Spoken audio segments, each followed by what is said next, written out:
Here's your host, Tom Duggan. That's what they tell me. No, please. No, stop. No, honest. It's just a little show that we do here. No. It's killing me. All right, thank you for rejoining us here on the Paying Attention podcast. You can get us on iHeartRadio. You can download us on iTunes. You can watch us on YouTube. We're actually working on monetizing the show and getting out to a couple of other networks. I'm really surprised at how many people are listening to the show on the podcast because, as I said in the first segment, when I started this, we kind of thought it was a TV show. And so I was gearing everything toward the visuals, right? Getting the commercials and the stuff in the front. And then I look and see how many people are watching us live, and it's like 3. And then I get in my car and I go live on Facebook, and 4,000 people watch me drive home, and I can't figure that out. And so after the 3rd or 4th week, I went to Dave. I figured it out. You have a face for radio. Well, that's it. Yeah. So I went to Dave here at Two Guys Smoke Shop here at Studio 21 Podcast Cafe and said, hey, I don't think this is working. I mean, I'm having fun, and I'll keep doing it for a little while, but we're not making any money, and nobody's watching. And he said, no, you don't understand. Everything is audio now on the internet. No one's going to watch a video because they have to sit at their computer or stare at their phone. They want the audio so they can put it on their iPod and listen when they're driving, or put it in their car, listen when they're driving, listen when they're jogging. He said the first show you had 4,000 people listening. 4,000 people downloaded the first show. 4,000 people. And we How have many? 4,000. So I don't have any numbers for January yet. I should have that today at the end of the show. I can't imagine that it's not going to be double or triple that because we've really promoted the crap out of this show. Hopefully we have more listening. So now I'm trying to gear everything back toward the format of the Paying Attention radio program. So I brought in a bunch of clips. I'm sure you'll remember some of these clips from previous shows, and we're going to run them during the next commercial break. Promos like this is Charlie Baker. You're listening to Paying Attention. Some of the people that called in and yelled at me, we made bumpers out of them. We're going to start running that for the audio. So I want to thank Dave. I want to thank everybody who sponsors the show, and I also want to thank Dave again for donating a cigar tasting for 8, a $300 value for our Valley Patriot Bash raffle. Interesting. And we're going to we're not even going to raffle this off. We're going to put it out as a silent auction. A cigar tasting. Yeah. For 8 people. Yeah. Okay.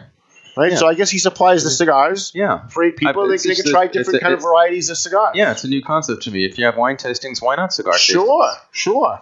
So we want to thank Dave for that, and always great to have some great ideas from Dave because Dave does other shows here. And so he kind of has an idea of what works and what doesn't work, right? And so I always like to talk to people that are smarter than me at certain things. Yeah. Because I know I don't know everything, but I also know that I know someone who knows everything. So what works then? Well, we're gonna be talking about that in future shows. Okay.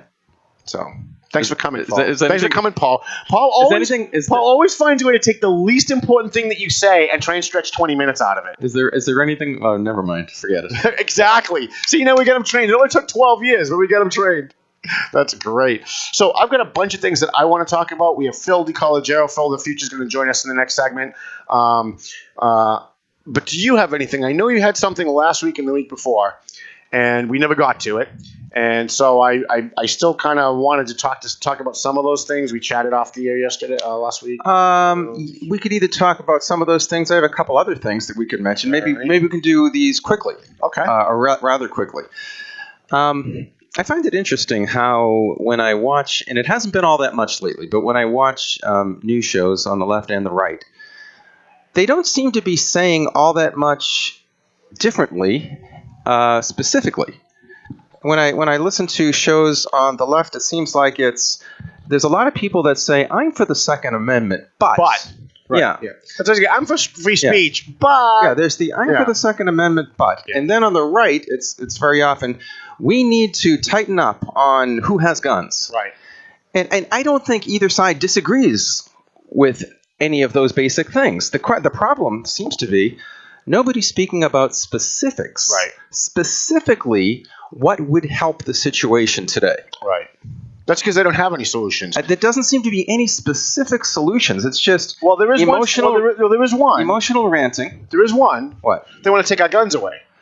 It's about disarming the American population. But as soon as this happened, CNN went into overdrive. The blood was still on the ground. This blood was still on the floor. I hear you. And but they were yelling and screaming about taking people's guns. There's no question. There's all that emotional ranting. But the more reasonable ones say, do often begin with, I'm for the Second Amendment, but. Right. And those are the liars. Those are people you know they're lying. But I still don't know precisely what these buts are. Well, their butts are, I'm for the Second Amendment, but I think we should ban this kind of gun because it looks scary. But we should get rid of bump stocks because it helps people shoot more guns. But I don't hear any reasonable discussion about There's it. no reason. It looks scary, therefore we should ban it. I mean, they're the scary ones are the ones that don't kill anybody. Right. They're the ones that nobody uses for any of these shootings. Right. It's the less scary ones that people are using. And they cry about the AR-15. Let me tell you something about the AR-15, okay? First of all, it's not a machine gun. It's not an automatic weapon, the way it's been portrayed in the news. It's not. It's no different than a rifle, than a regular rifle that you go out turkey shooting with. It's a rifle. It shoots one bullet at a time. The only difference between the AR-15 and a regular rifle is that the AR-15 has all kinds of pretty attachments that look scary to people on it, right? It looks scary. It looks militarized. Yeah. And we know that the Democrats really only care about how things look and how things sound, not how things are. Okay. So you have people who know absolutely nothing about guns in the legislature banning guns, not based on how many bullets they shoot, not based on how many people have been murdered with these guns, but based on how they look. They look scary. So we're gonna. There's something called a barrel shroud. If you're shooting a rifle, after so many bullets, the barrel of the gun starts to heat up, so you can't hold it. It gets hot. Right. So they have what they call a barrel shroud, which is kind of like a cushion that you can use between your hand and the barrel when you're holding it. And they want to ban that. They want to ban that. Because because it looks scary. Yeah. It looks like a militarized weapon. Well, you know what? Look, if you want to fall for that, if you're a stupid millennial and you want to fall for that without actually doing any research or common sense thinking on your own, good luck to you. But those of us who think for ourselves, look at the bump stock ban, look at the scary weapons ban, look at the Shroud, possible Shroud ban, and say this is not going to stop one mass murder. It's not going to stop one. And pretending that it will is nothing more than a lie to disarm the American people. So the problem is, I mean, you know that I've always been relatively left of center when it comes to this issue. I'm not pro-gun. I'm not anti-gun. I'm not pro-NRA. I'm not any of that stuff. Are you pro-Constitution? I'm pro-Constitution. Okay, that's a good start. Yeah, and as a matter of fact, that's exactly where I was going. We can't pretend that the Second Amendment does not exist. Right. We can't pretend that it. So we have to deal with it, either that or let's get rid of the Second Amendment, or alter it some way. But since say that. Don't give them any ideas. Yeah, but if we don't do that, which that's an option, I suppose, then at least let's look at what it says, and it speaks of having enough ammunition to form a militia that is able to defend the citizens against a tyrannical government. Right. Now, we may or may not have one now, depending on your point of view. I think most people would say we don't. Germany was a free people back in the 1930s. And look what rose up out of nowhere. And all of a sudden you had a Nazi regime and they were killing Jews, et cetera, et cetera. After they disarmed them. After they disarmed them. So it is possible that something like that could happen in the United States, and the Founding Fathers knew that. Think about the insanity of what you watch on CNN every day, because I watch it every day in my office. Helps me keep my blood pressure up, keeps my energy going. I watch CNN, even though I hate CNN. I hate every single friggin' person on CNN except Martin Savage, who's an excellent reporter. Everyone else, every single other person on CNN is an absolute liar. And I watch it, and think about what they're telling you. If you just think critically for a second, on the one hand, Trump is a Nazi. Okay. He's a Nazi, and he's also a spy for communist Russia. On the other hand, we want Trump to take all your guns. Hello? Anybody home? That's a contradiction. How do you square those two? And in the same show, they're saying, segment one, Trump's a Nazi, Trump's a communist, Trump's with Putin, Trump's a Russian spy. Then they take a break and they come back and go, yeah, we should give up all our guns. The government should have guns. There is a lot of talk on the left about Donald Trump being at the beginnings of a totalitarian kind of regime. And they want to help him by having him take all your guns. On the other side, they don't want to defend themselves against a potential totalitarian regime. So it is a little contradictory there. But on the other hand, We need to do something. Now, the question is what? What will work? Nothing. And we don't have enough intelligent conversation about that. Nothing's going to work. And We talked about it last week. You live in a free society, okay? When you live in a free society, things will happen. People are going to choose to do bad things. Our government was not established to prevent anything. I want to say that again. Our government was not established to prevent anything. It is to react to people who break the laws that our legislature has passed. So if someone chooses... Wait a minute. Then why are there armed guards anywhere if the government does not... To respond. You have armed guards... Well, it's to protect. Right. But to respond. If someone shows up with a gun, you've got people there to shoot back. It's to respond. It's not really to prevent. Now, government has gotten in the business of preventing. They want to prevent bullying, prevent child abuse. They spend billions and billions and billions of dollars on social programs to prevent all kinds of things that they never prevent. And the funny thing is, whenever I ask a legislator, hey, geez, you just spent $1 million on obesity prevention. How do you measure that? All right, I hear you. Can you measure that? You can tell me how many people aren't obese as a response to what you did? I hear you. None. Responds, zero. Not prevents. Right. But how about protects? I mean, we have these conglomeration factories that we call public schools today. Right. I mean, I think the answer is getting rid of them. but if you're not going to do that... I don't disagree with that at all. But that's a conversation for a whole other show. Yes. If you're not going to do that, then how best... I'm not saying it'll ever be perfect in this world. Never will be. But how best do you protect children that are there? And look, we talked about this last week. Cops in the schools. All right. Arming, not all the teachers, but arming 4, 5, 6 teachers in each school. And, you fell into what the liberals always say as an answer to that. What's that? Do we want the Wild West? Well, it's the Wild West now, except there's nobody shooting back at the bad guys. You've got people who can walk into a movie theater and shoot it up, and there's a sign outside the movie theater that says gun-free zone. They go into a school, they go to a college, because they know there's no one's going to shoot back. Well, like I also said to you, it seems to me at this point we need to either have much less guns in society or much more. I'm with the much more. It doesn't seem to be reasonable to stay where we are. Yeah. No. I think we're at a watershed moment when I see conservatives like Greg Gutfeld, when I see conservatives on TV, on the radio, start to waver. Yes. When Donald Trump starts to waver on guns, well, that might be political posturing, but it could be. But he's still sending the wrong signals. And when you start to see that, we're at a watershed moment.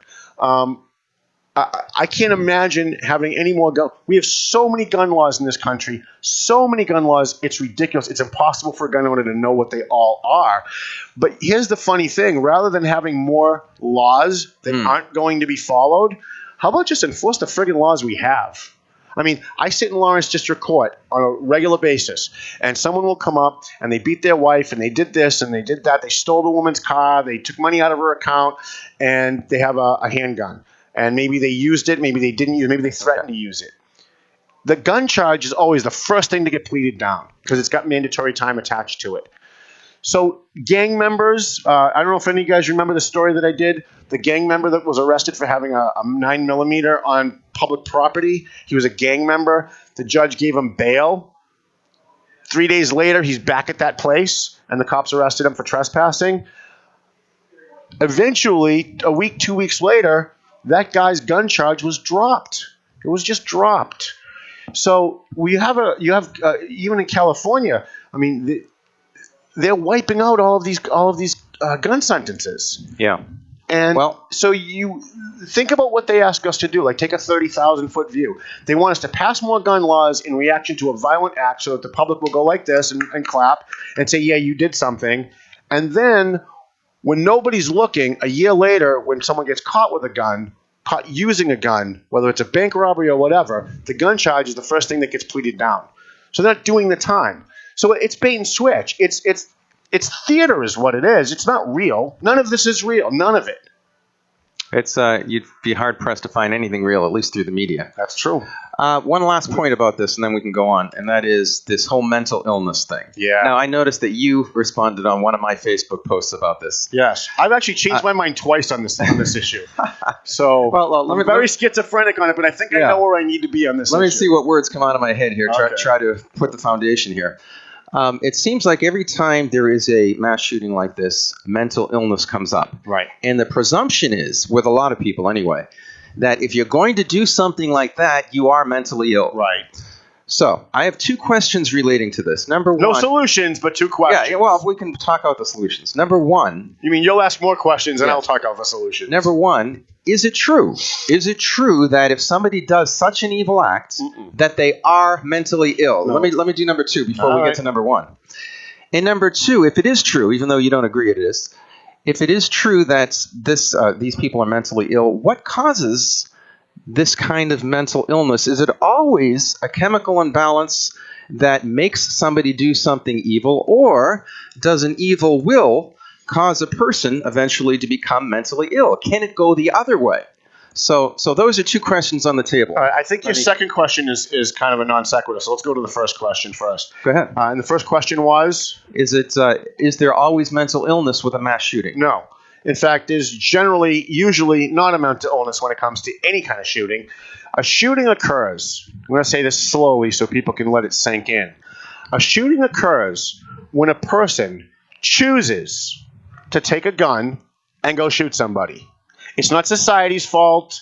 It's not because his daddy didn't love him. It's not because his social worker or his guidance counselor didn't give him enough attention.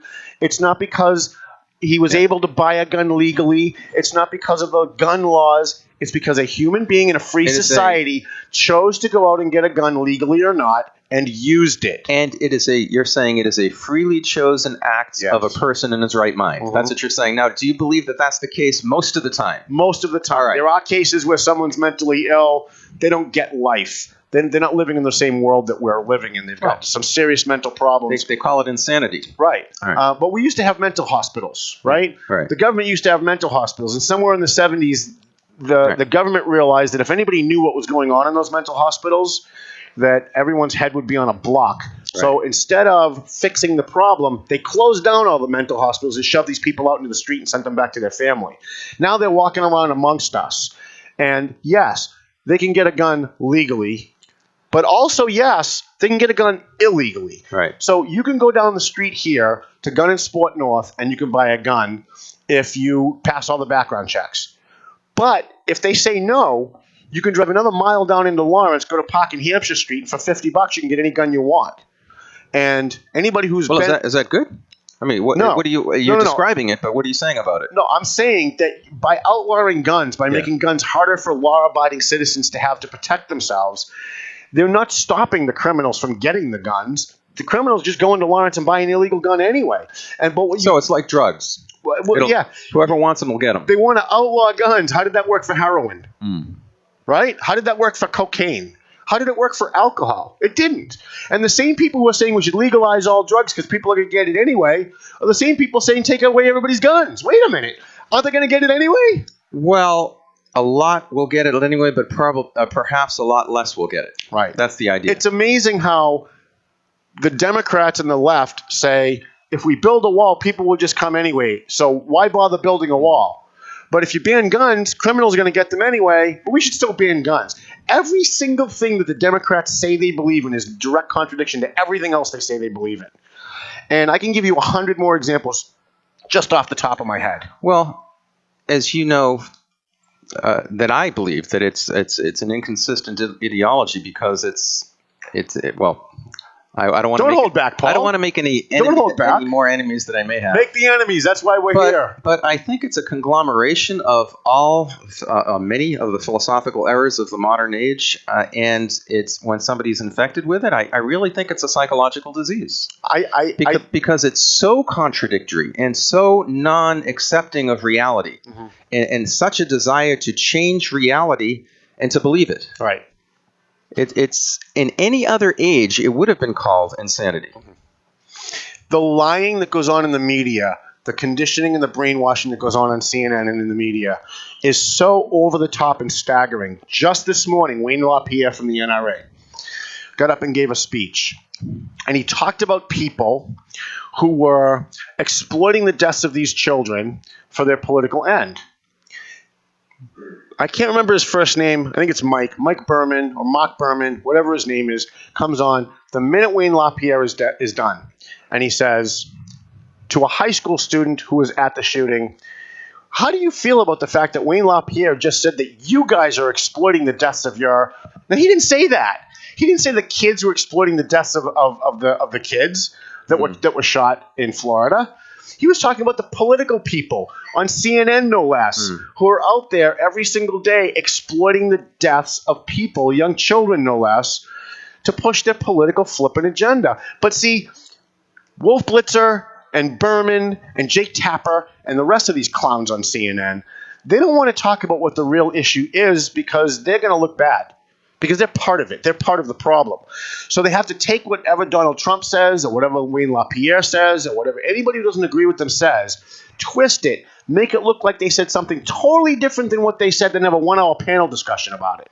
And this is going to go into what we're going to talk about next. If you could cue up that CNN clip for me, Stu. Just let me know when it's ready. So this morning, Paul, how long have you been my co-host? 11 years?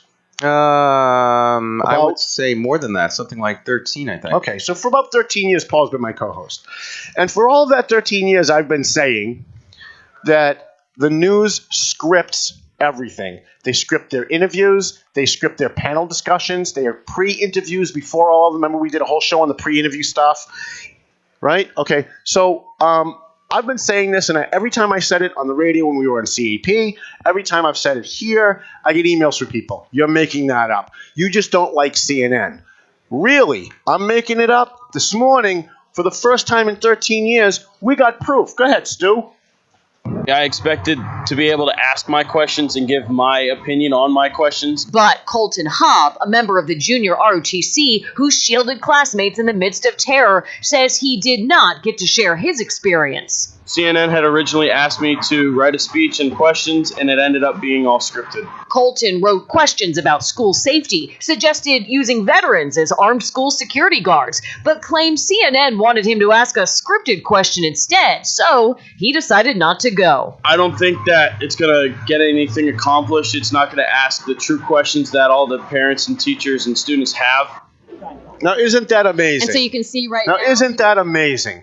Here's a kid who was at the shooting, who's in ROTC, and he was invited to come, and they said, give us your question, and he wrote a thing, but it didn't fall in line with the anti-gun agenda of CNN, so they killed his question, and they gave him a question. By the way, they didn't say this on here, but you know what the question is that they gave him? Shouldn't we ban guns to save people's lives? That was the question they gave him. Wait, let's slow down for 1 second. He was in the middle of a question? Is that what you're saying while he was on the air? No, they invited him to come, yeah, and they wanted each kid that was going to ask a question on the air to submit their question. Oh, to submit him first. So he submitted his question, his statement and his question, and his statement was that he wanted ROTC and retired veterans to guard the schools. And you know what did people think about that? That I think would have been a great discussion on CNN, right? Yeah. Instead, the CNN producers told him, "Oh no, that question doesn't work for us." And they gave him a question that they scripted for him to ask and a statement for him to say. And the statement and the question was about banning guns. And not against banning guns, but for banning guns. Listen, when you watch Don Lemon, those clowns that go on, it's all scripted. It's written by a producer. When they're interviewing people, when they had the Palestinians were protesting us moving our embassy to Jerusalem. Right. CNN went out and they interviewed a bunch of Palestinians, and thank God there was a guy that was there who hates CNN, who was like there when it was happening, pulled out his phone and videotaped them telling the people what to say when they asked the questions. They were scripting the answers that they wanted the subject they were interviewing to give.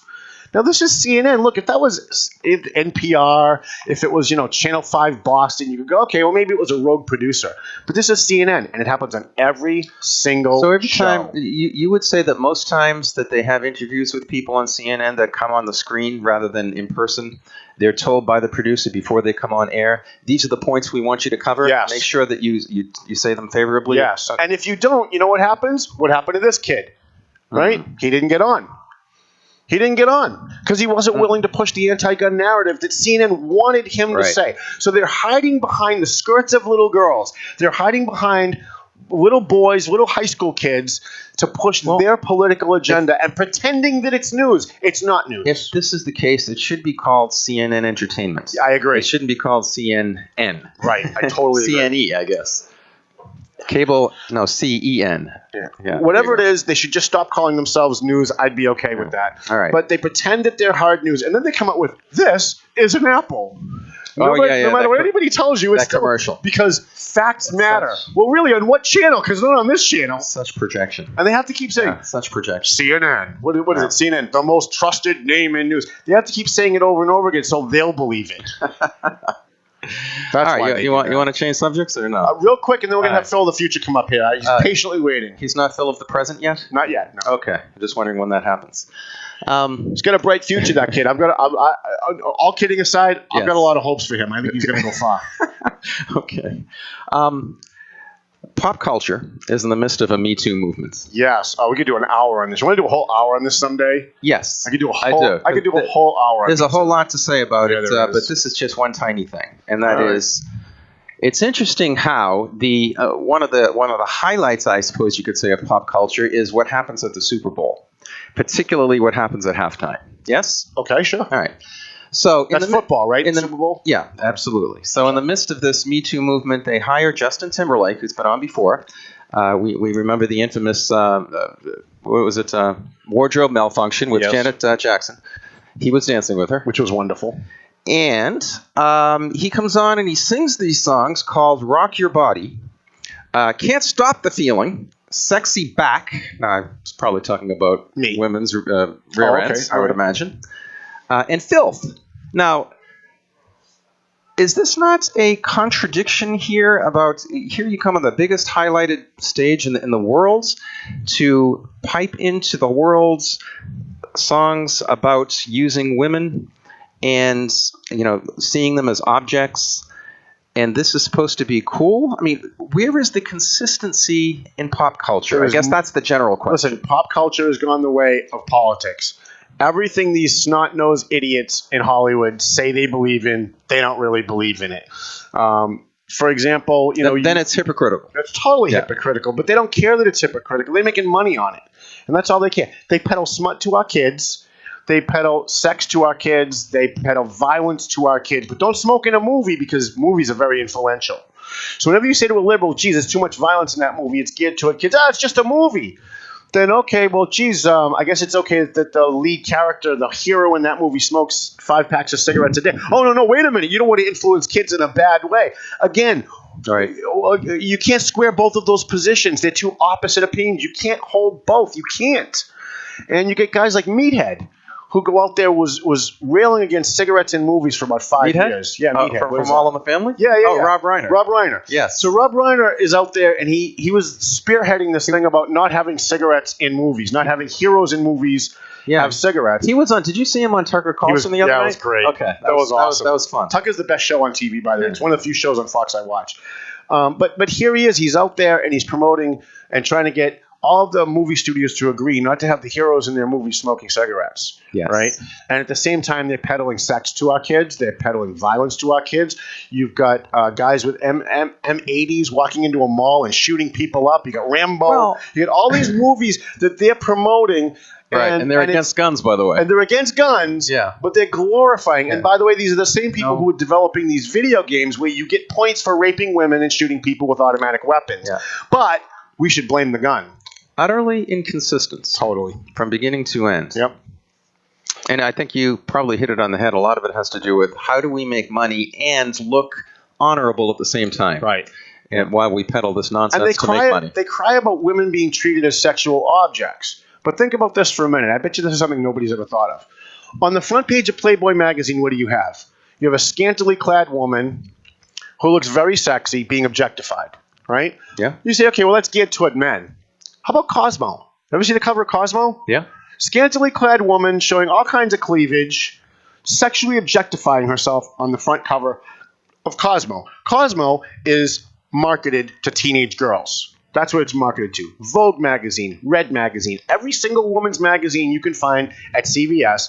If it's a woman's magazine, it's got sex on the front cover. Yeah. Yet, don't objectify women because that's wrong. That's right. Well, you know what? You can't, again, stop blaming men, stop blaming the culture, stop blaming the schools, stop blaming guns, stop blaming, men's sexual desires. Stop blaming yourself for being part of the problem. No question. And this is just, I'll just say this because it's a conversation for a whole show. And that is the movement seems to be saying it's contradictory, but it's saying that we should respect the consent of women. The consent of women, right? Okay. That seems to be what the heart of the problem is here. If somebody pushes themselves on women, this is assaults and this is morally wrong. See, when I was growing up, it was called flirting. But go ahead. It seems to me that if we're going to respect women, you should respect the whole woman, not just her consent. Okay. So either we live in a culture that pushes respect for women, or we live in a culture that pushes respect only for her consent, and when she consents, we can abuse her as much as we want. Right. And it just, that in and of itself is a very, very deep contradiction in my mind. I think it's funny when you watch all these award ceremonies. Yeah. I forget what the last one was. I didn't really watch them. I just kind of flip through and watch for like a couple seconds and I move on. But you got all these women who are wearing black at the last whatever award ceremony it was, to stand with the women who have been victims of objectification and sexual harassment, and then they show these women walking the red carpet and they look naked. Virtually. Their boobs are hanging out, their ass is hanging out. Virtually, they're flirting, they're playing with their hair, they're making themselves sexual objects while they're saying sexually objectifying women is just awful. It's just awful. Yeah. Yeah, it's utterly nonsensical, and we have to start from the beginning again. Yep, I agree. Because the sexual revolution made us very, very stupid and unreasonable. I agree, even though I benefited from it greatly. All right, let's take a quick break. And we're going to have Phil of the Future up here. I've got a couple more topics. Maybe we'll rope him in after we talk about some of the local stuff to talk about some of it. He's a big liberal, So he'll probably disagree with everything we say, and that'll make it fun. He's running for re-election, too. I hope he gets re-elected. Did I just say that? Oh, I said it. He's a good guy. I got to sign up in my window for him. Who would have ever thought I'd be supporting Phil of the Future? Who knew? You never know what's going to happen on Paying Attention Radio program. Back after this on Paying Attention.